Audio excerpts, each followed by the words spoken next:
श्री गीता जी में भगवान ने अपनी प्राप्ति के लिए मुख्य दो मार्ग बताए। एक सांख्य योग, दूसरा कर्म योग। उनमें संपूर्ण पदार्थ मृग तृष्णा के जल की भांति अथवा स्वप्न की दृष्टि के सदृश माया में होने से माया के कार्य रूप संपूर्ण गुण ही गुणों में बरतते हैं, ऐसा समझकर मन, इंद्रियों और शरीर में होने वाले संपूर्ण कर्मों में कर्तापन का त्याग होना।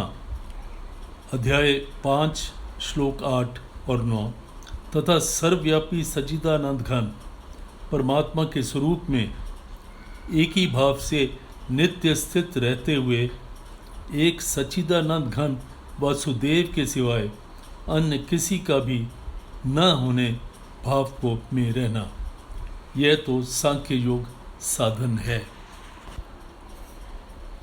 और सब कुछ भगवान का समझकर सिद्धि असिद्धि में समत्व भाव रखते हुए आसक्ति और फल की इच्छा का त्याग करके भगवत आज्ञा अनुसार केवल भगवान के लिए ही सब कर्मों का आचरण करना।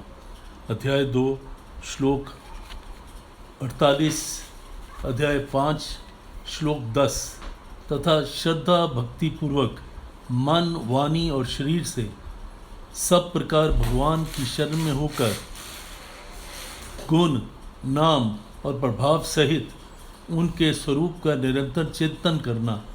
अध्याय 6 श्लोक 47, यह निष्काम कर्म योग साधन है। उक्त दोनों साधनों का परिणाम एक होने के कारण वास्तव में अभिन्न माने गए हैं। अध्याय 5 श्लोक 4 और 5। परंतु साधन काल में अधिकारी भेद से दोनों का भेद होने के कारण दोनों मार्ग भिन्न भिन्न बताए गए हैं। अध्याय 3 श्लोक 3। इसलिए एक पुरुष दोनों मार्गों द्वारा एक काल में नहीं चल सकता। जैसे श्री गंगा जी पर जाने के लिए दो मार्ग होते हैं, एक मनुष्य दोनों मार्गों में एक काल में नहीं जा सकता। उक्त साधनों में कर्म योग का साधन संन्यास आश्रम में नहीं बन सकता, क्योंकि संन्यास आश्रम में तो कर्मों का स्वरूप से भी त्याग कहा गया है, और सांख्य योग का साधन सभी आश्रमों में बन सकता है।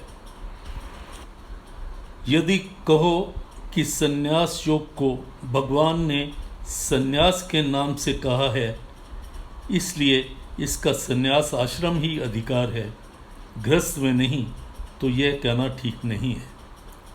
क्योंकि दूसरे अध्याय के श्लोक 11 से 30 तक जो सांख्य निष्ठा का उपदेश दिया गया है, उसके अनुसार भी भगवान ने जगह जगह पर अर्जुन को युद्ध करने की योग्यता दिखाई है। यदि गृहस्थ में सांख्य योग का अधिकार ही नहीं होता, तो इस प्रकार भगवान का कहना कैसे बन सकता है।